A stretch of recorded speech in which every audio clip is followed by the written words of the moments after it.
Dyma'r tro diwethaf y byddai'n gofyn i ti, medde Moses wrth Pharo. Gad i fy mhobol fynd yn rhydd. Os na fyddi'n gwrando, bydd pob bachgen hynaf teuluodd yr Aifft yn marw. Ond bydd fy mhobol i yn saff. Ond chwerthin oedd Pharo. Dyma Duw yn dweud wrth y bobl am ladd yr oen gorau un a rhoi ychydig o'i waed o amgylch y drws ffrynt. Bydd Duw yn mynd heibio'r tŷ hwnnw oherwydd bydd yn gwybod bod oen wedi marw yn lle pawb sydd yn y tŷ. Rhaid i chi fwyta eich swper yn sydyn, medda Duw.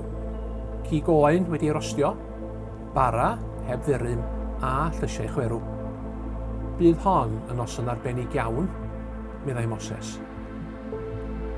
Digwyddodd popeth roedd Duw wedi ei ddweud.